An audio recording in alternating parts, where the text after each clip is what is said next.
예배 시간이 됐습니다. 다같이 묵상 기도드림으로 주일 오전 예배 시작하겠습니다.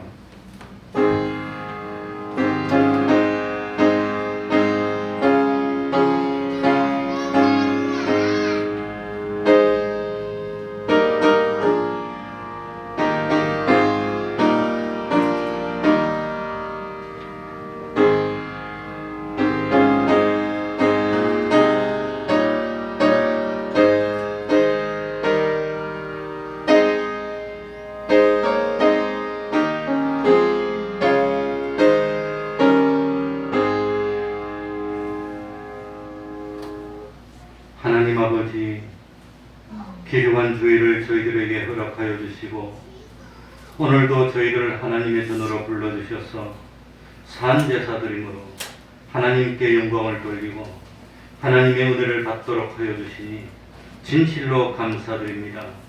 하나님 아버지, 언제까지나 우리들의 믿음이 젖이나 먹는 연약한 믿음이 되지 않도록 하여 주시고 단단한 것까지도 먹을 수 있는 그런 믿음으로 점점 나아갈 수 있는 축복하여 주옵소서. 참으로 하나님에 대해서 바른 깨달음을 가지게 하여 주시고 또 하나님의 말씀을 순종하여 베드로처럼 참 신앙의 많은 체험들을 가지게 하여 주셔서 우리들의 믿음이 흔들리지 않는 생명 있는 산 믿음이 될 수 있도록 하여 주옵소서. 참으로 하나님의 기적과 같은 축복이 아니고서는 광야 같은 세상을 하루도 견딜 수 없는 저희들입니다. 하나님 아버지, 참 아직도 코로나가 이렇게 횡행하고 있습니다. 건강을 지켜주시고 하나님 참 우리에게 적절한 물질로 축복하여 주시고 어디에서 무엇을 하더라도 하나님이 함께하여 주심으로 그 하는 행사가 형통하여 참으로 많은 사람들에게 하나님의 살아계시고 하나님이 함께하여 주신다는 사실을 참 보여줄 수 있도록 하여 주옵소서. 언제 어디서 무엇을 하더라도 먼저 하나님을 생각하고 하나님의 영광을 생각하고 하나님의 역사를 생각하고 하나님의 사람들의 구원을 생각하여 이를 행할 수 있는 하나님의 백성된 도리를 다하는 저희를 되게 하여 주옵소서.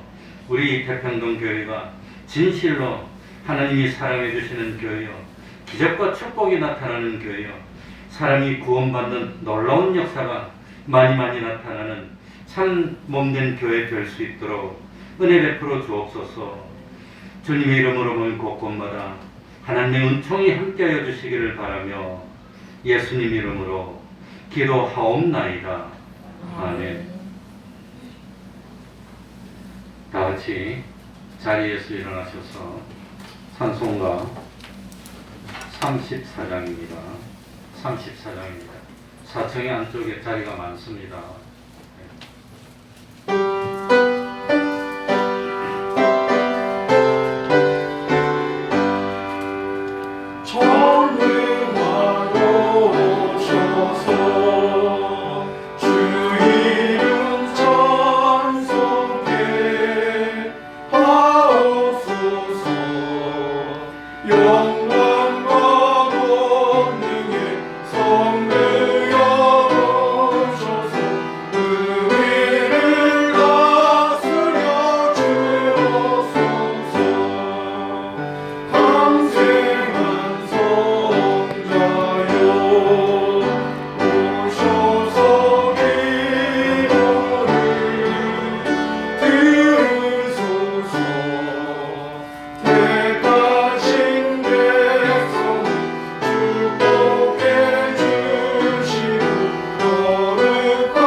전능하사 천지를 만드신 하나님 아버지를 내가 믿사오며 그 외아들 우리 주 예수 그리스도를 믿사오니 이는 성령으로 잉태하사 동정녀 마리아에게 나시고 본디오 빌라도에게 고난을 받으사 십자가에 못 박혀 죽으시고 장사한 지 사흘 만에 죽은 자 가운데서 다시 살아나시며 하늘에 오르사 전능하신 하나님 우편에 앉아 계시다가 저리로서 산자와 죽은 자를 심판하러 오시리라.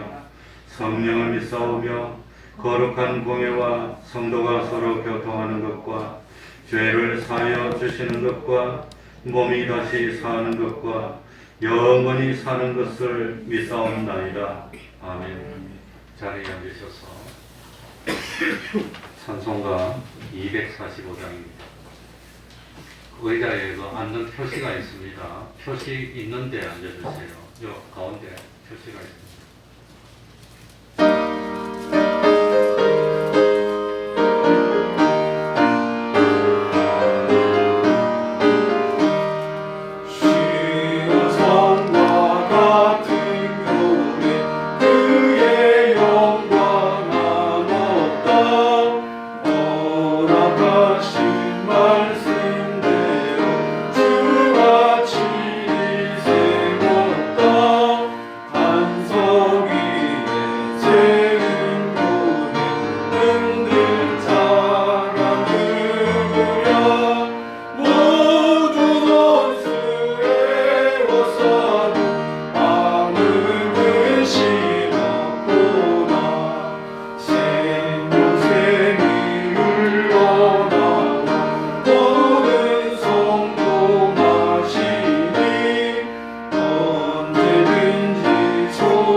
이 시간에는 교동문 2번입니다. 찬송가 뒤쪽에 있습니다.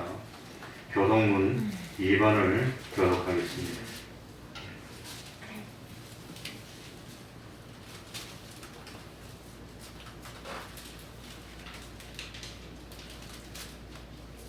교동문 2번입니다.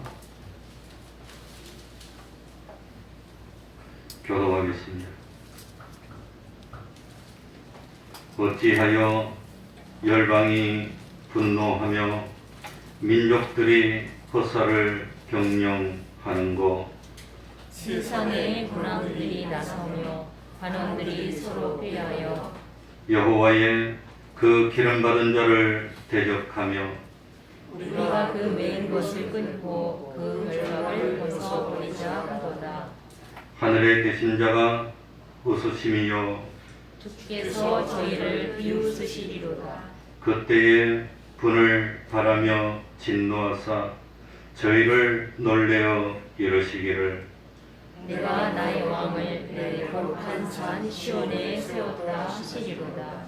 내가 영을 전하노라. 여호와께서 내게 이르시되 너는 내 아들이라. 오늘날 내가 너를 낳았도다. 내게 구하라. 내가 열방을 유업으로 주리니 내 소유가 땅 끝까지 이르리로다. 아멘. 이제 김계란 집사님 예배를 위해서 기도해 주시겠습니다. 다 같이 기도드리겠습니다.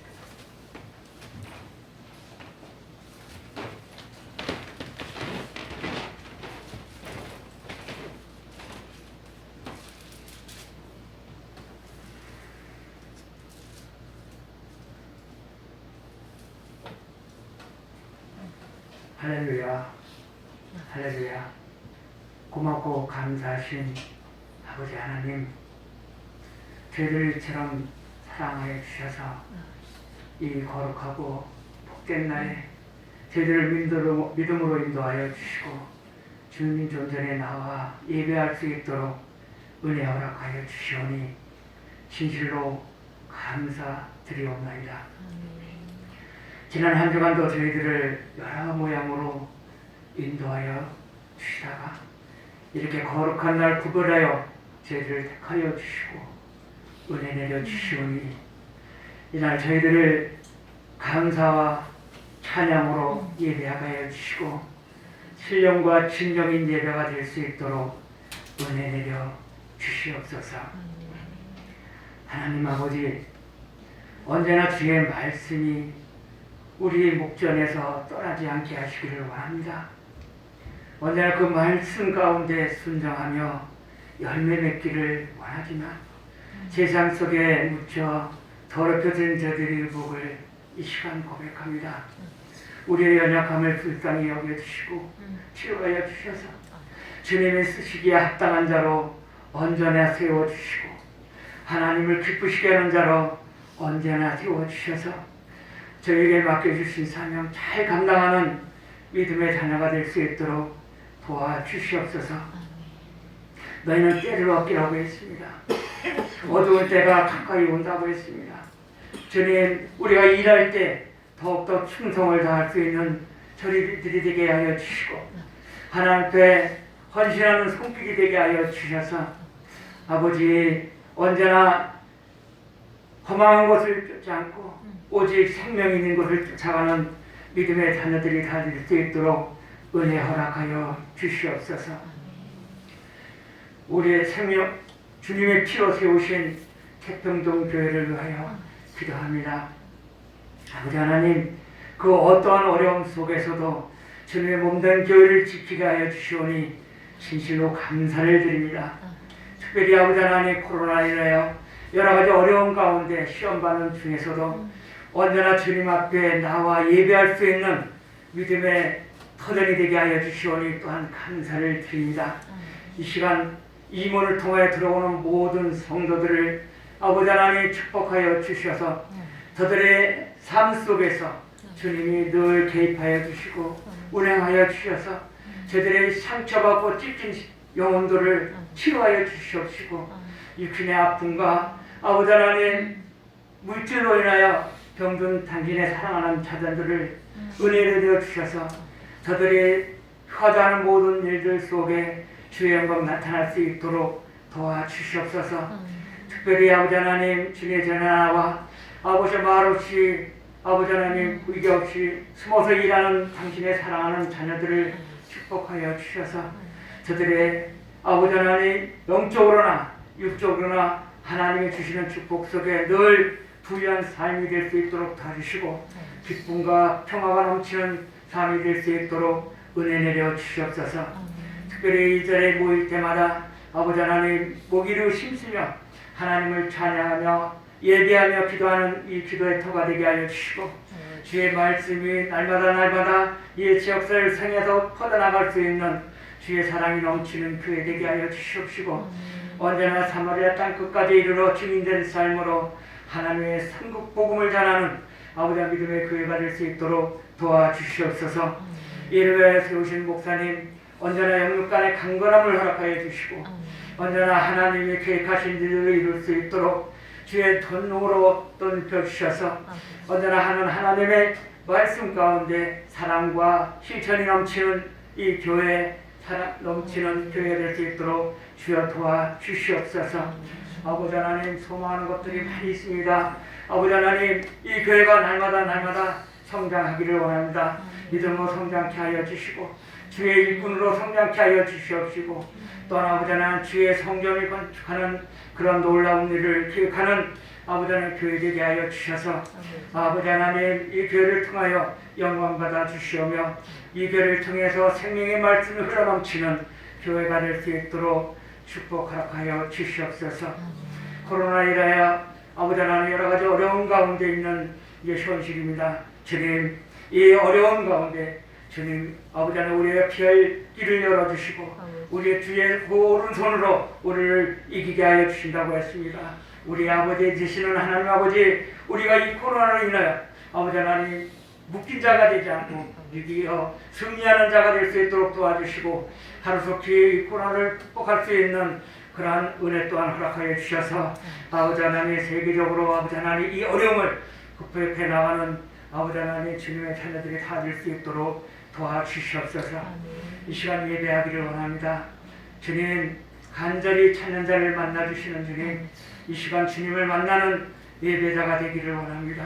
주여 홀로 영광 받아 주시옵소서. 예수님 이름으로 기도드려옵나이다. 아멘.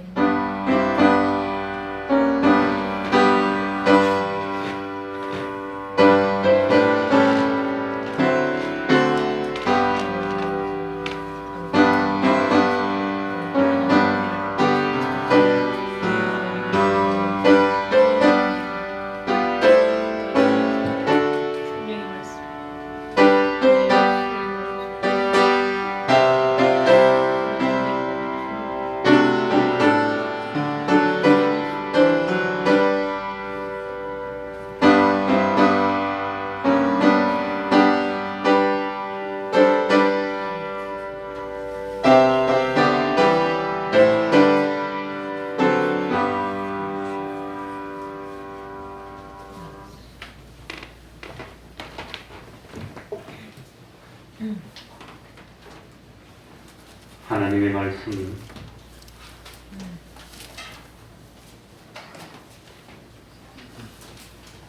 마태복음 10장 40절입니다. 마태복음 10장 40절입니다.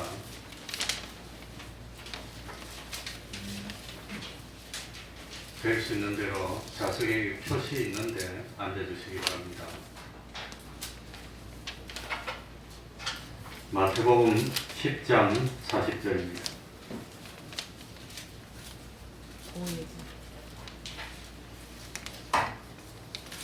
원래는 오후에 마태복음을 읽으려고 했는데 순서를 제가 바꿨습니다.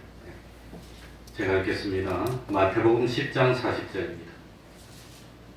너희를 영접하는 자는 나를 영접하는 것이요 나를 영접하는 자는 나 보내신 이를 영접하는 것이니라. 선지자의 이름으로 선지자를 영접하는 자는 선지자의 상을 받을 것이요 의인의 이름으로 의인을 영접하는 자는 의인의 상을 받을 것이요 또 누구든지 제자의 이름으로 이 소자 중 하나에게 냉수 한 그릇이라도 주는 자는 내가 진실로 너희에게 이르노니 그 사람이 결단코 상을 잃지 아니하리라 하시니라. 아멘.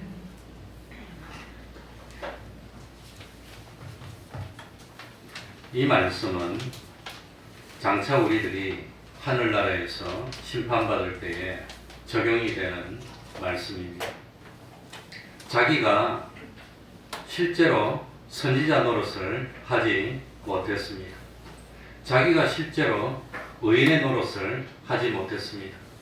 자기가 세상 살면서 주님의 제자 노릇을 하지 못했다 하더라도 선지자 역할을 하고 있는 사람들, 의인의 역할을 하고 있는 사람들, 제자의 일을 하고 있는 사람들을 진정으로 존중히 여기고 진실로 그 하는 일이 귀중하다고 생각하기 때문에 그 일을 하는 사람을 대우하는 사람들은 나중에 그들이 하나님 앞에 상을 받을 때 동참해서 자기도 그 성질의 상을 받을 수 있다고 하는 그것을 알려주시는 내용입니다.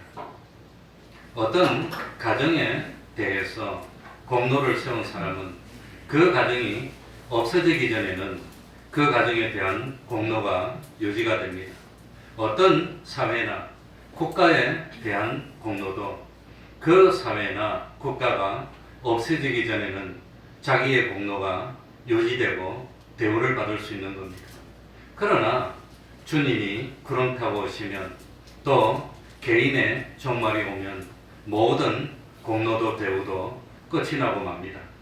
그때는 하늘의 것과 땅의 것이 그리스도 안에서 통일되는 그리스도의 나라가 나타나고 그 그리스도의 나라는 영원히 계속되는 겁니다. 그러니까 바로 그 그리스도의 나라에서 인정받을 수 있는 공로는 영원히 없어지지 않고 그 그리스도의 나라에서 받을 수 있는 대우는 영원히 계속되는 겁니다. 그런데 그 그리스도의 나라에서 받을 수 있는 대우를 받을 수 있는 일이 뭐냐? 크게 세 가지라고 하는 겁니다. 선지자의 일을 한 공로, 또 의인의 일을 한 공로, 또 제자의 일을 한 공로. 특별히 이 세 가지 공로는 영원한 것을 오늘 하나님이 가르쳐 주시는 것입니다. 또 보편적으로 우리들이 세상에 살면서 하나님을 기쁘시게 하니 주와 복음을 위해서 참 충성한 그런 공로는 영원히 계속된다고 하는 겁니다. 오늘 우리들은 바로 이 사실을 생각하면서 우리들의 세상살이가 선지자의 삶의 걸음걸이가 되고 의인의 삶의 걸음걸이가 되고 또 주님의 제자의 삶의 걸음이 되어야 되는 것입니다. 잠시 머물다가 없어질 세상에서도 보잘것이 없는 내가 무궁하고 영원한 나라, 없어짐이 없이 영원토록 계속되는 나라에서 참된 대우를 받을 수 있고 공로를 받을 수 있게 된다면 그게 얼마나 참 성공입니까? 그래 저는 아버지가 이제 알츠하이머를 진단을 받고 지금 한 석 달을 지났는데 석 달 지났지만 별다른 치료를 하지 못하고 있고 집에 있으면서 약만 하루에 하나씩 먹고 있습니다. 근데 제일 나쁜 것이 뭐냐? 혼자 있는 게 제일 나쁜데. 근데 지금도 석 달째 혼자 계시고 있습니다. 방법이 없어요. 같이 모시고 있을 수도 없고 지금 20수년 20한 4, 5년을 혼자 계신 것이 습관이 되어서 같이 있자고 그래도 아직 이 기억력은 떨어지지만 육신이 강건하니까 같이 계시지를 못해요. 그러고 급격하게 살던 환경을 바꿀 수도 없고 그래 고민입니다. 어떻게 해야 되나. 그러니까 내가 눈에 보이게 점점 기억력이 나빠지는 게 보입니다. 약을 안 먹으면 보통 한 2년 정도 바라보는데 약을 먹으면 한 2년 정도 늦출 수 있다고 그러는데 약을 먹는데도 기억력이 낮아집니다. 그래 이제 2월 10일 되면 보건병으로 이제 병원을 옮겨서 갈 건데 아버지는 보건대상자니까 대한민국에 공로가 있다는 겁니다. 보건병원 가면은 치료비가 90%가 무료입니다. 그러니 거의 돈이 들지 않고 가는데 그러니 참 하늘나라에 어떤 공로가 있는 사람은 영원히 참 그 어떤 대우를 받을 수 있는 것이 아닌가 그런 생각이 듭니다. 그러니까 선지자의 일을 한 공로, 의인의 일을 한 공로, 제자의 일을 한 공로 이거는 영원입니다. 영원. 그런데 문제는 뭐냐? 자기가 선지자의 역할을 하고 싶어도 형편이 허락하지 않아서 선지자의 일을 못하는 사람이 있다는 겁니다. 자기가 선지자의 역할을 해야 한다는 사실을 깨닫지 못해서 못하는 사람도 있습니다. 또 자기는 선지자의 역할을 하고 싶은데 자기의 능력이 모자라서 선지자의 역할을 못하는 수도 있습니다. 이래저래 자기는 선지자의 역할을 하고 싶지만 참 하지 못했는데 그런데 마음속으로는 그 선지자의 직분을 동경하는 겁니다. 그 선지자의 직분을 부러워하는 겁니다. 그 선지자의 직분을 사모하는 겁니다. 그리고 진실로 그 선지자의 일을 귀중히 여기고 소중히 여겨서 내가 비록 직접 선지자의 일을 하지는 못했지만 선지자의 일 그 자체가 하나님의 일이기 때문에 그 선지자의 일 자체를 귀중히 여기고 선지자의 일을 하는 사람을 귀중히 여기고 그 선지자의 운동을 하는 사람을 존귀 대하고 높이고 대우하면은 나중에 그 선지자가 상을 받을 때 자기도 일정 부분 그 선지자하고 똑같이 받지는 못하겠지만 그 선지자의 일을 귀중히 여기고 대우를 한 것만큼 자기도 선지자의 상을 받는데 동참한다는 것. 그게 구원의 비밀이라고 하는 겁니다. 그러니까 참 자기가 직접 선지자의 역할을 참 하지 못했고 선지자의 운동을 일으키지 못했지만 자기 속의 중심으로는 진실로 선지자를 귀중히 여기는 속 사람이 되어 있는 겁니다. 선지자를 소원하는 사람이 되어 있기 때문에 그 선지자가 받는 성결의 상을 자기도 일정 부분 받을 수가 있게 하나님이 만들어 놓으신 겁니다. 이게 기독교만 가지고 있는 독특한 구원의 비밀이라고 하는 겁니다. 그래서 스스로는 진실로 참 목사의 일을 귀중히 여기고 가치 있게 여기고 실제로 참 목사의 일을 소중한 것으로 인정을 하지만 그렇다고 해서 목사의 일이 소중하다고 여기는 모든 사람이 다 목사가 될 수 있습니까? 못 된다고 하는 겁니다. 그러니까 누구나 목사가 참 귀중한 일을 하지만 다 목사가 될 수 있는 것은 아닙니다. 그래서 한 교회의 목사는 그 교회의 모든 교인을 대표하고 대리해서 목사의 직책을 수행하는 겁니다. 그리고 그 교회 성도들은 그 목사의 일에 간접적으로 다 동참하는 겁니다. 그렇게 되면 자기가 직접 목사가 된 것은 아니지만 간접적으로 목사의 일에 동참해서 목사의 상급에 동참할 수 있도록 길을 열어주신 게 이게 오늘 본문을 통해서 하나님이 우리에게 가르쳐 주시는 내용이라고 하는 겁니다. 이 기독교만 이런 게 있습니다. 겉모습을 갖추었는데 속의 중심은 갖추지 못했을 때 두 글자로 뭐라 그럴까요? 외식이라는 것. 이게 외식입니다. 껍데기 외모로는 그럴듯하게 보였는데 알맹이인 속은 완전히 엉뚱한 사람일 때 나중에 변질이 돼가지고 절도가 되고 강도가 되기 쉽습니다. 실제로 강도를 하고 절도를 하는 사람도 겉모습은 얼마나 그럴듯하게 꾸며서 안심을 시키고 그리고 안심하면 접근하고 난 뒤에 기회가 오면 돌변해서 강도가 돼버리고 마는 겁니다. 그래서 예수님은 외모를 중요하지 않고 뭘 중요시한다 말입니까? 중심을 중요시하게 여깁니다. 그런 마찬가지입니다. 그러니까 참 겉모습이 아무리 그럴듯하더라도 중심이 삐뚤어지면 그 사람은 그건 하나님 앞에 인정을 못 받습니다. 그래서 우리 주님이 세상에 계실 때 제일 싫어한 것이 외식이라고 하는 겁니다. 그런데 그 반대로 생각해보세요. 속의 모습은 정말로 실력을 바로 갖추었지만 그러나 겉모습이 부족한 사람은 그 자기의 모자람을 느끼기 때문에 항상 겸손한 겁니다. 남에게 큰 소리 치지 않습니다. 속에는 선지자의 실력을 갖추고 있고 속에는 의인의 생활을 하고 있고 속에는 예수님의 제자의 길을 걸어가고 있지만 겉으로 드러난 행동이나 겉으로 드러난 직업은 선지자가 아닙니다. 의인이 아닙니다. 예수님의 제자가 아닙니다. 그러니까 참 나는 겉으로 속에는 참 실력이 충만하고 가득 찼는데 겉모습은 참 그렇지 못하니까 이 사람은 항상 자기의 부족을 느끼고 겸손하고 조용하지만 그 자기 중심은 언제나 선지자의 직분을 간절히 갈망하고 있는 겁니다. 언제나 의인의 직분을 너무너무 소중히 여기고 소원하고 있습니다. 제자의 길을 가기 위해서 진실로 노력하는 사람이라면 하나님은 외모보다 뭘 더 중요시 여기지요? 중심을 중요시 여깁니다. 그래서 그 중심을 보시고 그에 합당한 영원한 상을 주시겠다고 하는 것이 이것이 하나님께서 오늘 본문을 통해서 우리에게 주시고 싶어 하시는 말씀이라고 하는 겁니다.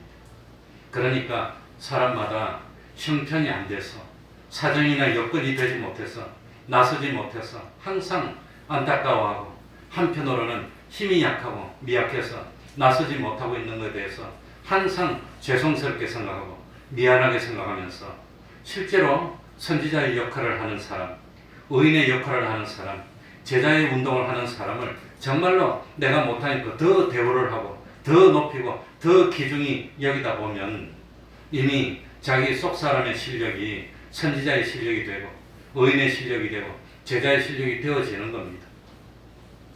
그렇게 되어서 실력이 되어지고 자기가 성화가 됐다면 자기는 실제로 뭐 참 선지자로 나서지는 못했다 하더라도 하나님은 그에 합당한 예우를 해주고 상을 주시겠다고 하는 겁니다. 이게 믿음의 비밀입니다. 이걸 조금 더 참 확장시킨다면 나는 참 부모님 살아생전에 부모를 공경하라고 하는 5계명을 잘 지키지 못했습니다. 눈물 흘리고 후회를 하고 회개를 하고 내가 참 5계명을 잘 지켜서 부모를 좀 잘 모시고 공경을 할 걸 그랬는데 참 부모님이 세상에 계실 때는 자기가 참 뭡니까 실력이 안 돼가지고 효도를 못했고 깨닫지 못해서 효도를 못했고 형편이 어려워서 마음껏 효도를 못했고 주의 환경과 여건이 되지 못해서 충분히 효도를 못했는데 그래서 마음에 가슴 아파하다가 자기 주변에 보니까 부모를 공경하고 하나님의 말씀에 순종해서 부모님을 그렇게 극진히 모시는 사람이 있습니다. 그 사람을 너무너무 참 그 사람 자체보다도 그 사람이 하나님의 계명을 참 받들어서 하나님의 말씀을 순종하고 준행하려고 하는 그 중심이 너무 좋아서 그 사람을 돕고 효도를 할 수 있도록 옆에서 그냥 도와주는 겁니다. 그러면 나중에 그 사람이 참 부모님을 공경한 그 대우로 상을 받을 때 자기도 그 성결의 상에 동참한다는 겁니다. 이게 오늘 본문의 말씀입니다. 그러니까 우리 신앙생활은 크게 두 가지 관계로 나타나는데 하나는 신인관계, 하나님과 나와의 관계, 하나는 인인관계, 사람과 사람과의 관계로 나타나는 겁니다. 신인관계, 인인관계. 그런데 아무리 하나님을 잘 섬기고 하나님을 높이고 참 신앙생활을 철저하고 믿음이 좋다더라도 그 자기 하나님과의 그 믿음이 인인관계에서 바로 나타나지 못하면 하나님에게 인정을 못 받아요. 하나님을 존중하고 하나님을 바로 믿으면 사람과의 관계에서도 그 관계가 바로 드러나야 되는 겁니다. 그래서 요한일서 4장 20절에 보면 누구든지 하나님을 사랑하노라 하고 하나님을 사랑한다고 실제로 말을 하고 난 하나님을 사랑해 그렇게 아무리 하더라도 형제를 미워하면 이는 무슨 말 하는 자니? 거짓말하는 자랍니다. 하나님 사랑 안 한다는 겁니다. 그러니까 정말로 하나님을 사랑하는 사람이라면 형제도 뭐 해야 된다 말이죠. 사랑하는 것으로 나타나야 하나님이 사랑한다. 진실로 하나님을 사랑하면 형제를 사랑한다고 하는 겁니다. 거짓말하는지 보는 바 형제를 사랑치 아니하는 자가 보지 못하는 바 하나님을 사랑할 수가 없느니라. 진짜로 형제를 사랑하지 않는 사람은 하나님 사랑한다고 해도 그 거짓말이라는 겁니다. 그러니 진실로 우리들이 믿음을 가지고 하나님을 사랑한다면 옆에 있는 형제를 뭐 하게 되어 있단 말입니까? 사랑한다는 거예요. 사랑하게 되어 있다는 겁니다. 그렇기 때문에 사람을 대우하고 사람을 사랑하는 사람이 되고 심지어는 누구까지도 사랑하는 사람이 원수까지도 사랑해라는데 좀 미운 사람 사랑 못합니까?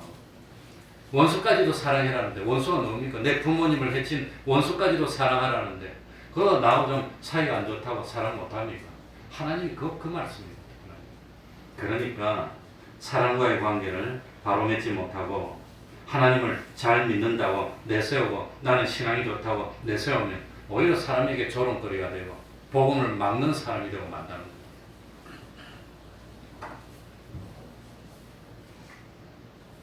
그런데 중요한 건 뭐냐? 원리가 뭐냐? 하나님의 말씀을 지키기는 지키지만 자기를 위해서 지키거나 다른 사람의 눈을 의식해서 지키거나 아니면 윤리나 도덕적인 수준에서 지키는 것은 세상으로 끝입니다. 하나님하고 상관없습니다. 왜 부모님을 공경해야 되지요? 마땅히 인간의 도리니까 공경하면 그건 윤리적인 수준입니다. 그런 사람은 참 뭡니까? 자기 부모님이 자기를 뭐 어떻게 형편 때문에 버리고 떠나게 돼서 실제로 자기를 양육 안 하고 자기는 다른 사람 손에 컸다면 그 사람 부모 공경 만나도 공경 안 할 겁니다. 근데 부모를 공경하라는 데는 조건이 없습니다. 그러니까 왜 부모를 공경해야 되지요? 왜? 부모를 공경하라고 하는 것이 하나님의 무엇이니까? 하나님의 말씀이니까 공경하는 겁니다. 하나님의 계명이니까 공경. 그럴 경우는 부모님이 잘 못돼도 공경하는 겁니다. 부모님이 뭐 나를 돌봐주지 않아도 그래도 공경하는 겁니다. 왜? 하나님의 계명이니까.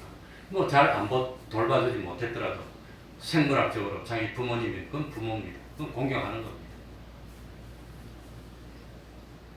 물론 뭐 공경하는 건 그러니까 참 우리들이 이 세상에서 하나님의 말씀이기 때문에 하나님의 계명이기 때문에 하나님의 말씀을 순종해서 하나님을 기쁘시게 하기 위해서 내가 하나님을 믿기 때문에 그 하나님의 말씀을 어기지 못하기 때문에 하나님의 말씀에 순종하면 그건 믿음이 되는 겁니다. 그건 영원한 나라까지 미치는 겁니다.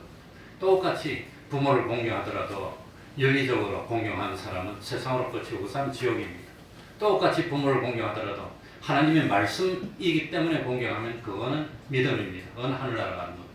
그래서 같은 자리에서 똑같이 두 사람이 같이 일을 하고 있어도 한 사람은 뭐하고 데려감을 당하고 한 사람은 뭐하고 버려둠을 당하는 겁니다. 똑같이 일을 하더라도 하나님은 껍데기 받고 판단하는 것이 아니라 뭘 보고 판단하지요? 중심을 보고 이 사람 중심이 믿음으로 하는구나. 그건 영생입니다. 이 사람 중심은 믿음이 아니구나. 순전히 윤리구나. 그건 지옥입니다. 그래서 기독교는 윤리 중심이 아니라 믿음으로 하는 겁니다. 다릅니다. 그러니 세상의 윤리나 상식이나 그런 거 하면 다릅니다. 기독교는. 그게 오늘 말씀. 우리 40절 다 같이 읽어봅시다. 40절입니다. 40절. 너희를 같이 읽겠습니다. 너희를 시작. 너희를 영접하는 자는 나를 영접하는 것이요 나를 영접하는 자는 나 보내신 이를 영접하는 것입니다. 영접한다는 것은 환영하여서 모시는 게 영접입니다. 사람들은 나름대로 자기가 귀중하다고 여기고 가치 있다고 여기는 사람을 스승으로 모십니다. 나도 스승으로 모시는 분이 있습니다. 참 인격적으로 참 그렇게 훌륭한 분은 나 참 아직까지 만나보지 못한 그런 훌륭한 그런 목사님이 계십니다. 그런데 자기가 참 어떤 사람을 스승으로 모시느냐에 따라서 자기 가치가 달라지는 겁니다. 난 저 사람이 너무 사업을 잘하니까 그 사업 잘하는 게 감탄이 돼서 사업을 잘하는 그 기업주를 스승으로 모실 수도 있고 어떤 사람은 너무너무 기술이 좋아서 그런 기술이 좋은 사람을 참 스승으로 모실 수도 있고 어떤 사람은 인품이 훌륭하니까 그 인품이 훌륭한 거에 감탄해서 스승으로 모실 수도 있고 그것보다도 저 사람은 정말로 하나님을 믿는 신앙 인격이 너무나 훌륭하니까 내가 그 신앙에 감탄해서 참 스승으로 모실 수도 있고 누구를 스승으로 모시느냐에 따라서 그 사람의 가치가 달라진다고 하는 겁니다. 그러니까 참 누구를 자기 스승으로 모시느냐에 따라서 사람의 권위도 달라지고 그 인생이 성공으로 가느냐 실패로 가느냐가 결정됩니다. 그런데 이 세상에서는 절대적으로 그 어떤 것이라도 한 시대가 가고 나면 가치관이 바뀝니다. 가치관이 참 귀중하다고 여긴 것이 천대받을 수도 있습니다. 세상이 뭐 5년마다 바뀌고 10년마다 바뀌는 정권이 바뀔 때마다 한 정권에서는 떠받들고 한 정권에서는 감옥에 보내는 그런 일도 있지 않습니까? 세상은 그렇다고 하는 겁니다. 세상. 그래서 어떤 단체에 가면 영웅인데 어떤 단체에 가면 역적이 될 수도 있습니다. 그래서 이 세상에서 가치는 금방금방 같이 바뀝니다. 얼마 못 갑니다. 그러나 참 하늘나라는 영원하다고 하는 겁니다. 하늘나라의 가치. 우리가 세상 백성일까요? 하늘나라의 백성일까요? 우리는 하늘나라의 백성입니다. 하늘나라 백성이니까 하나님의 법도를 지킵니까? 세상 법도를 지킵니까? 물론 거의 대부분은 거의 겹칩니다. 마찰이 안 됩니다. 그러나 결정적인 순간에는 그게 마찰이 될 때 어느 쪽을 선택하느냐에 따라서 자기가 세상 사람인지 하늘나라 사람인지 세상을 더 귀중히 여기는지 하늘나라를 더 귀중히 여기는지 그게 결판이 나는 겁니다. 그게 결판이 납니다. 그러니까 참 갈라디아서에 보면 내가 사람을 기쁘게 한다면 하나님의 사람이 아니라고 그랬습니다. 우리가 사람을 기쁘게 해야 됩니까? 하나님을 기쁘게 해야 됩니까? 하나님을. 우리가 참 사람의 말을 따라야 됩니까? 하나님의 말씀을 따라야 됩니까? 하나님의 말씀. 그게 신앙이라고 하는 겁니다. 그겁니다. 그건 영원히 상을 받고 그건 영원히 대우를 받고 그런다고 하는 겁니다. 그래서 베드로전서 1장 24절에도 모든 육체는 풀과 같고 그 모든 영광이 풀의 꽃과 같으니 풀은 마르고 떨어지되 오직 주의 말씀은 무엇토록 있도다? 세세토록 있도다. 그러니까 우리가 모시고 우리가 영접하여 가는 길이 세상에서 인정받지 못하는 길이고 세상과 때로는 마찰되는 길을 걸으니까 이 세상과 마찰되는 길을 걸을 때 제일 반대하는 사람이 누굴까요? 누굴까요? 자기를 사랑하고 아낀다는 가족이 제일 반대로 아낀다고. 그래서 나중에 이 사람이 왜 구원을 이루지 못했나? 하늘나라가 보면 가족 때문에 구원 못 이루는 경우 제일 많습니다. 그래서 원수가 누구라고 그랬지요? 집안 식구라. 그건 뭐 신목사 말이 아니라 성경 말씀입니다. 나중에 하늘나라가 보니까 이 사람이 왜 주의도 못 지키고 왜 참 믿음도 못 지키고 왜 순종도 못했나? 원수 가족들.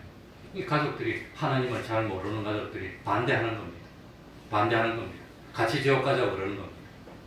그래서 참 나하고 상관없는 사람이 아니라 나를 아낀다는 그 사람이 나중에 보면은 신앙생활하는데 제일 큰 방해를 한 원수였다고 하는 겁니다. 그래, 그런 일이 있습니다. 그래서 참 저는 결혼할 때 제일 첫 번째 조건이 뭐냐? 신앙이 같은 사람을 만나겠다는 게 첫 번째 조건이고, 나는 평생에 목사하는 것이 소원이고 꿈이었기 때문에 목사하는데 참 동의를 하고 함께 할 수 있는 사람을 아내로 맞이하게 해달라고 기도를 했습니다. 그래가지고 만났습니다. 만났는데 잘 만났는데 아무튼 뭐 그래 만났습니다. 그러니까 하늘나라가 정말로 있다면 좋기는 좋겠지만 하늘나라만 있습니까? 세상도 있는데 세상에서 살아야지. 세상에서 살아야 뭐 구원도 있지. 세상 못 사는데 뭡니까? 그건 세상 중심입니다. 하늘나라 중심이 아니고. 그래가지고 아무리 하늘나라가 있다 하더라도 일단 살고 봐야지. 그래야 구원도 있고 뭐도 있는 거지. 그러니까 일단 살고 봐야지. 그래가지고 참 세상 중심으로 살라고 하는 것이 제일 큰 마귀의 유혹입니다. 마귀가 인류를 타락시킬 때 누구를 이용해서 타락시켰을까요? 누구를 이용해서? 아내를 이용해서. 아내를. 그러니까 아담이 참 하나님하고 계약의 당사자인데 아담을 타락시키는 결정적인 역할을 한 것은 아담에게 살 중에 살이고 뼈 중에 뼈인 누가? 하와가 타락시킨 것. 그래서 인간이 타락하게 됐습니다. 그러니까 그걸 우리들이 깨달아야 됩니다. 이 가정을 그리 만들어라는 게 아니라 온전히 사랑으로서 감동으로 역사에서 이끌 수 있어서 온전한 믿음의 가정을 만들어야 됩니다. 그러니까 참 복음을 들고 찾아가면은 사랑한다고 찾아가면 미워한다고 그럽니다. 복음을 들고 구원한다고 찾아가면 참 멸망시킨다고 미워하는 것이 그게 마귀의 반응입니다. 그래서 바른 말 해주고 참말 해주면 그렇게 싫어합니다. 그렇게 싫어하는데 어쨌든지 싫어하지 않고 오늘 40절에 보니까 뭐하는 자는 그 싫어하는 거 반대가 뭐라 말입니까? 그게 영접이라는 겁니다. 이렇게 하는 게 영접이에요. 복음을 들고 찾아가면 영접하는 거. 그래서 복음을 들고 찾아가서 일하는 게 뭡니까? 선지자의 일이고 의인의 일이고 제자의 일이라고 하는 겁니다. 그래서 이 복음을 들고 찾아갈 때 너희를 영접하는 자는 나를 영접하는 것이었는데 너희가 누구지요? 복음을 전하는 사람이 너희라는 겁니다. 너희를 영접하는 것, 복음을 전하는 너희들. 그러니까 참 너희를 영접하는 것은 예수 믿는 사람을 영접하는 것은 이 참 예수님을 영접한 것이고 예수님을 영접한 것은 누구를 영접한 것이죠? 삼일체 하나님을 영접한 것이 된다는 겁니다. 그 사람 복이 있다고 하는 겁니다. 그래서 이렇게 길게 돌려가면서 말을 했던 겁니다. 그러니까 예수님의 이름으로 복음을 들고 나가서 그 복음을 전하는 사람을 영접하는 것이 바로 예수님을 영접한 것이고 영접하는 자, 그 이름을 믿는 자들에게는 누가 되는 권세가 있죠? 요한복음 1장 12절 하나님의 아들. 그러니까 그게 영접입니다. 너희를 영접하면 예수님을 영접한 것이고 예수님을 영접한 자는 하나님의 아들이 되는 권세가 있다고 하는 겁니다. 얼마나 복됩니까? 그런데 구체적으로 41절에 봅시다. 구체적으로 41절입니다. 선지자의 이름으로 다 같이 읽겠습니다. 시작. 선지자의 이름으로 선지자를 영접하는 자는 선지자의 상을 받을 것이요 의인의 이름으로 의인을 영접하는 자는 의인의 상을 받을 것이요. 그 다음에 밑에는 누구든지 이래 나옵니다. 그러니까 선지자도 의인도 제자도 누구의 일을 하는 사람이지요? 마귀의 일을 합니까? 세상의 일을 합니까? 하나님의 일을 합니까? 하나님의 일을 합니다. 선지자, 제자, 뭡니까? 의인, 이 세 사람, 이 세 부류의 사람의 공통점이 뭡니까? 하나님의 일을 한다는 겁니다. 그러니까 선지자도 의인도 제자도 하나님을 위해서 움직이는 사람입니다. 선지자의 일을 하는 그 사람 자체가 중요한 것이 아니라 그 사람이 누구의 일을 하니까 선지자의 일을 하고 있으니까 선지자의 일이 뭡니까? 선지자의 일.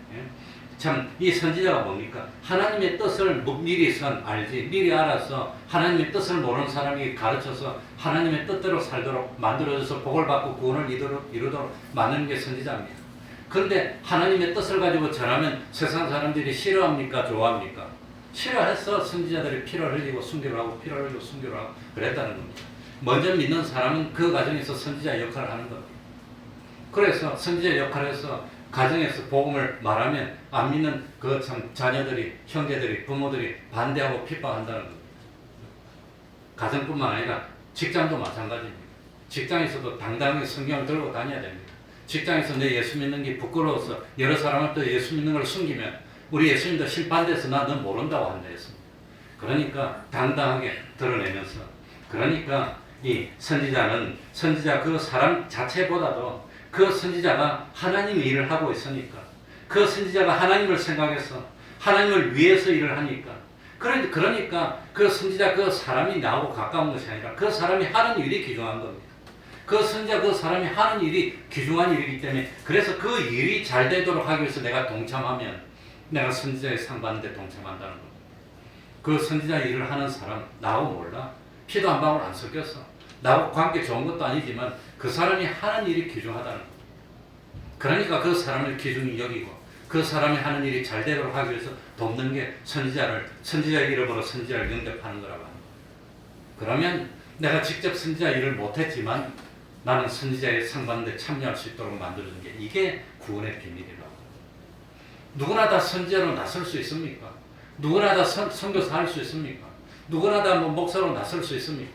아니잖아요. 예. 그러니까 그 누구나 다 참 선지자로 나서지는 못하지만 형편상 여건상 못하지만 그러나 항상 선지자 일을 사모하고 동경하는 겁니다. 나도 저 일 하고 싶어. 저 일 하는 사람 귀한 사람이야. 그 일 정말로 귀중한 하나님의 일이야.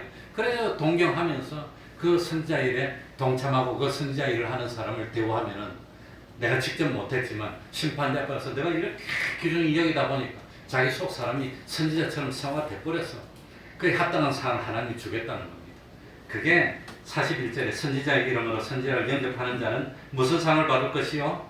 선지자의 상을 받을 것이요. 내가 지어낸 겁니까? 하나님의 말씀입니까? 하나님이 얼마나 참 이 좋은 제도를 만들어 놓은 겁니까? 의인은 누가 의인이지요? 의인 되는 방법이 뭐지요? 의인 되는 방법이 뭐지요? 믿음으로 이심덕이 이심칭이. 그러니까 의인은 참 믿음으로 의인이 되는데 정말 이 의인은 구체적으로 하나님의 뜻을 그대로 실천해서 공의를 성취하는 것을 목표로 삼은 사람이 의인이라고 하는 겁니다. 의인. 이게 의인입니다. 제자는 누굽니까? 예수님을 스승으로 두고 그리고 예수님으로부터 배우고 예수님을 닮고 예수님을 본받아서 예수님을 그대로 따라하는 사람이 제자라고 하는 겁니다. 그러니까 참 어쨌든지 선지자는 하나님의 뜻을 사람에게 나타내고 전파하고 하나님에 대한 도리를 전파하고 가르치는 게 선지자입니다. 목사도 하는 일이 선지자의 일입니다. 구역장이나 권찰님이나 우리 중고등부나 주일학교 선생님도 하는 일이 이 선지자의 일입니다. 아이들을 가르치는 겁니다. 그런데 그 일을 기준히 여기가지고 주일학교 학생을 위한 거 그거 하고 사실은 교회에서 이렇게 참 충성하고 헌금을 하면 다 그 일에 동참하는 게 되는 겁니다. 전도헌금 그런 의미입니다. 내가 직접 전도를 해야 되는데 그게 제일 상이 큽니다. 제일 좋은 겁니다. 부득이하게 못하면 전도헌금을 해서 전도하는데 도와주면 그게 조금 동참한 게 됩니다. 그게 전도를 직접 하는 게 제일 좋고 직접 전도를 하면서 욕을 먹고 침뱉음을 당하고 그러면 주와 복음을 위해서 욕 먹는 겁니다. 그 전도하는 말만 안 하면 예수 믿을 만해요. 전도하는 게 너무 힘들어요. 그런데 간접적으로 동참해서 전도하는 상에 동참할 수 있도록 만들어내냐면 전도비라는 겁니다. 선교비도 마찬가지, 헌금도 마찬가지입니다. 교회를 유지하고 일을 하는데. 그러니까 선지자의 이름으로 선지자를 영접하고 의인의 이름으로 의인을 영접하는 것이 뭡니까? 이름이 뭐죠? 이름. 그 사람 이름이 뭐죠? 이순신 하면 뭐가 생각나지요? 거북선. 이순신하면 뭐가 생각나죠? 임진왜란 때 참 뭡니까? 헌신한 그 충성한 거 그거. 그러니까 이름이라고 하는 것은 그 사람의 업적, 그 사람의 역사를 말하는 겁니다. 선지자의 이름으로 선지자의 업적입니다. 선지자의 역사입니다. 그 선지자. 그러니까 어떤 특별한 어떤 구체적인 사람이라기보다도 이 사람이 하는 일이 하나님의 뜻을 세상에 전달하는 겁니다. 핍박을 받으면서 하는 겁니다. 배가 고프면서도 하는 겁니다. 그 하는 일이 너무 아름다워. 왜? 그 사람이 좋은 게 아니라 그 사람이 하는 일이 너무 아름다워. 참 동경이 돼. 그래서 우리가 앞에 나가가지고 찬양전도 할 때 보통 뭐 경찰에 신고하고 그냥 미워하고 하지 말라고 내한테 목인술로 전화가 와가지고 하고 뭐 주민들 도장 받아서 반대하겠다고 오고 뭐 그럽니다. 요즘 이제 그런 게 잘 안 오고. 그런데 그런 일만 있는 게 아니라 야 정말로 나도 이런 일 가치 있게 여기는데 나는 못하지만 너무 좋고 잘하라고 어떤 다른 사람 다른 교회 어떤 성도님이 옆에 빵집 있죠. 무슨 빵집이더라. 그 빵집 가가지고 케이크도 사고 뭐도 사고 몽장 같은 거 먹고 뭐 어떤 사람은 헌금도 주고 가요. 큰돈 자주는 안 써도 그게 다 뭡니까? 그게 동참하고 대우해주고 영접하는 거. 그거 귀중한 일. 그러니까 우리를 알아서 그런 것도 아니라 이 하는 일이 하나님의 일이라는 겁니다. 선지자의 일이라는 겁니다. 그게 뭡니까? 선지자의 이름으로 선지자를 영접하는 겁니다.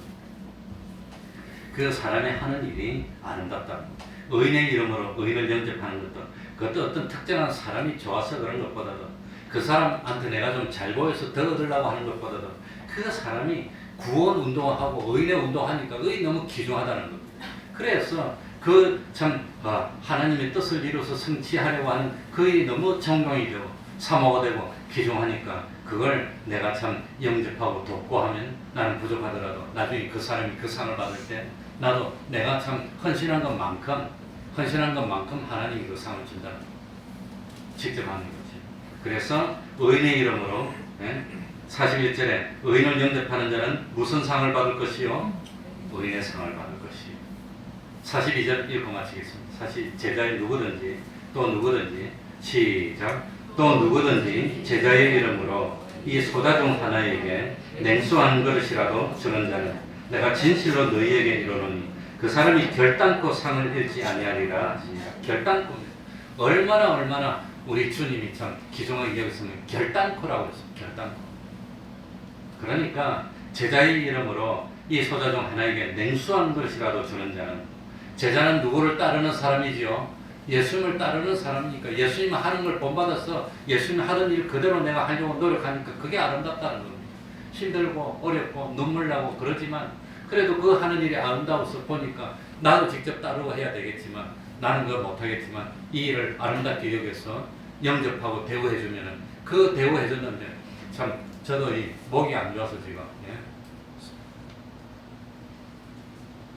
목이 안 좋아서 물을 계속 마시면서 하는데 안 그러면 목이 상하니까 이 뭐 냉수한 그릇 주는 거. 냉수한 그릇이라는 것은 지극히 작은 거 너무너무 사소한 거라서 기억도 잘 안 나는 그런 거라도 하나님은 절대로 결단코 잃어버리지 않고 기억하고 있다가 너 이거 줬지 않니 상을 주겠다는 거. 그게 사소한 것이라 사소한 것.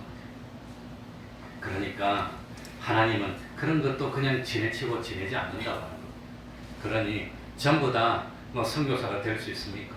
전부 다 목사가 될 수 있습니까? 그러니까 우리가 전부 다 되지는 못하지만 간접적으로 참 나는 실력이 모자라서 못하고 기회를 깨닫지 못해서 포착하지 못해서 못하고 그 당시에는 깨달음이 없어서 못하고 이래저래 못했지만 그 일이 너무 아름답고 귀한 일이에요.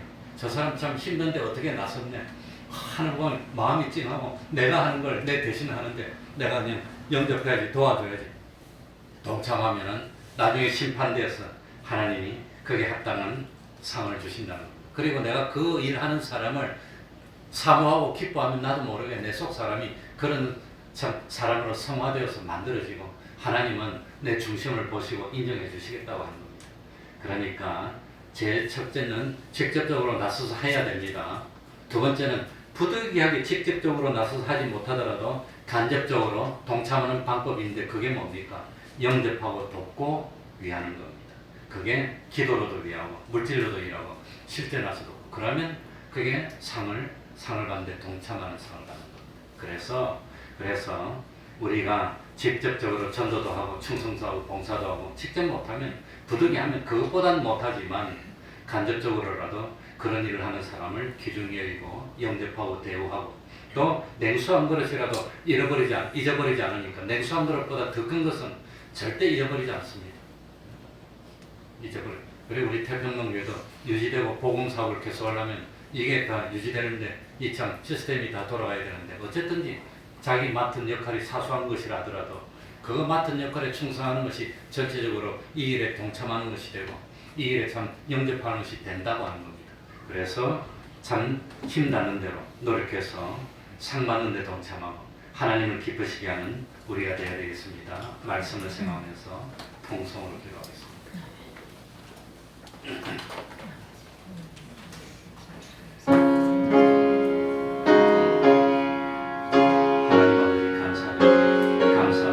구원의 도리를 바로 깨닫는 저희들이 되게 교회가 있을 때, 그래도 교회가 있을 때 하나님 앞에 쓰임받고 동참하고 영원한 하늘나라를 바라보면서 사는 걸 말해야 저희들이 될 수 있도록 베풀어 주옵소서.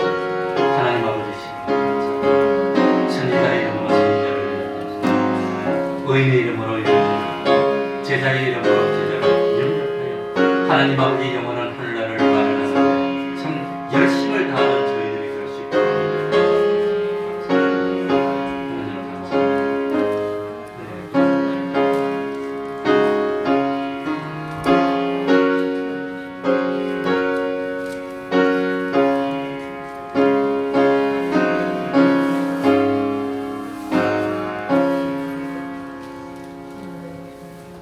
찬송 올리겠습니다.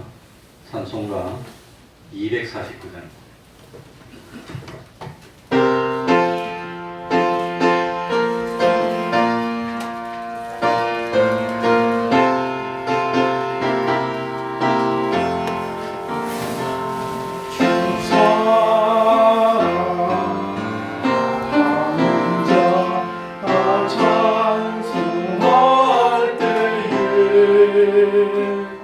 그 보좌 앞에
우리는 1절 찬송하면서 하나님께 헌금드리겠습니다.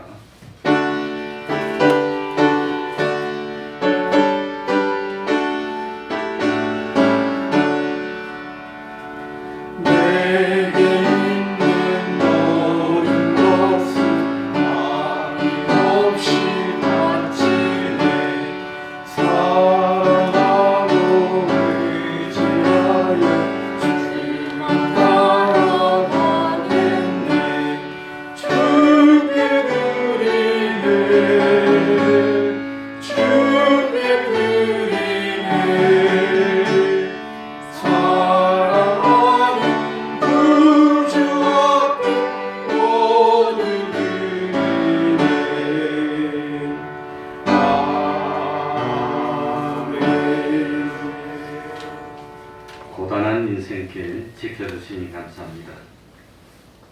나이 40도 안 되는데 고단한 인생길 이제 서른데 마음속에 있는 근심을 주님께 다하게 하시니 감사합니다. 날마다 강건케 하시는 주님의 은혜 감사를 드립니다. 범사에 감사합니다. 나를 지으신 주님의 뜻대로 인도하여 주옵소서. 범사에 감사합니다. 기도하겠습니다. 하나님 아버지, 오늘도 주의를 거룩하게 지키게 하여 주시니 진실로 감사드립니다. 참 하나님의 기적을 체험하고 감사드립니다. 한 주일 한 주일 지키는 것이 참으로 하나님의 은혜이고 하나님의 축복인 줄 압니다.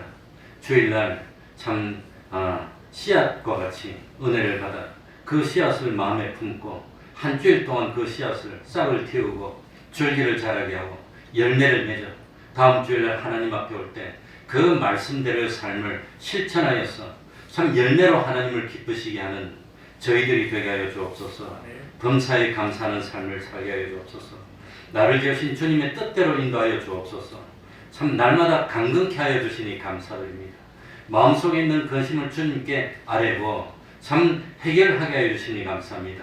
인생길 동행하여 주시고 우리 태평동교회 권속들이 참으로 어디 있더라도 기둥같이 여기는 존재요, 모든 사람에게 환영받고 없어서는 안 되는 복의 근원 될 수 있도록 하여 주시옵소서.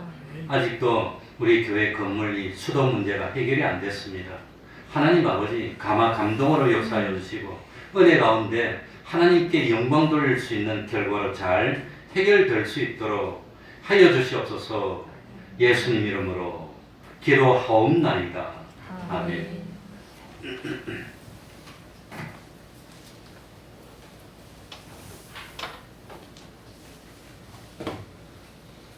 이거 참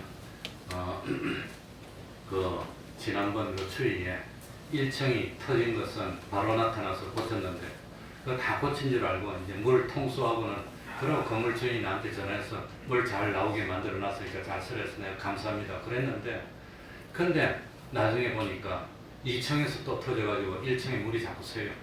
그래가지고 그 물이 너무 많이 새면은 그 수도 요금이 나오고 감당을 못하고 또 물이 자꾸 계단으로 뛰어 나오니까 1층에 들어오시다 보면은 이 앞에 그 대리석으로 만든 게 젖어 있을 거예요.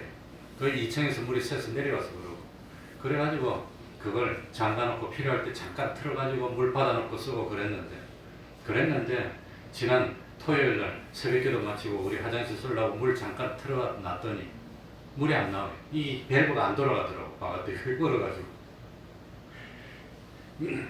그래가지고 아무튼 하나님의 은혜로 잘 녹여져서 물을 또 받았습니다. 쓰면 되는데. 그런데 건물 주인한테 연락을 해가지고 이 또 얼었는데 2층이 얼었는데 이거 어떻게 해야 됩니까? 하고 한번 은행 이제 1층 그 농협에서 전화를 해가지고 건물 주인하고 통화를 했는데 그 건물 주인이 그 다음에 착발신 분리를 해가지고 그분한테 전화를 돌리면 딸한테 가도록 이렇게 만들어 놓고는 딸이 전화를 안 받았어. 일주일이 지나고 2주일이 지났는데 아무도 전화도 안 받고 지금 대답도 없고 그런 상태로 있습니다. 그래서 어떻게 해야 되나, 어디가 고장났는지도 모르겠습니다. 그래서 제가 아마 조정에 한번 이렇게 해서 2층에 어디가 터지는지 쉽게 고칠 수 있는 것 같으면 그냥 쉽게 고칠 수 있는 거니까 고치고, 우리는 이 화장실 터졌을 때 주인한테 말도 안 하고 우리가 그냥 다 고쳐, 웬만하면 다 고칩니다.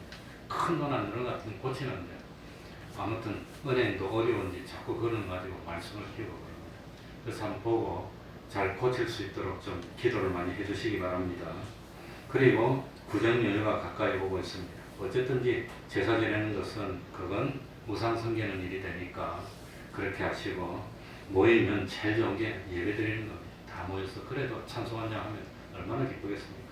그러니까 가족들이 모이면 하도 치고 뭐 그런 거 하지 말고 딱 예배 드리고 아무도 물어보고 즐겁게 이렇게 지내면 좋지 않습니까? 어쨌든지 참 그 기도 많이 해서 코로나가 빨리 내려가고 이거 뭐 예배 드리는데 좀 장애가 없도록 많이 기도해 주시기 바랍니다. 그러면 다 같이 일어나셔서 1장 찬송 부르고 기도로 마치겠습니다.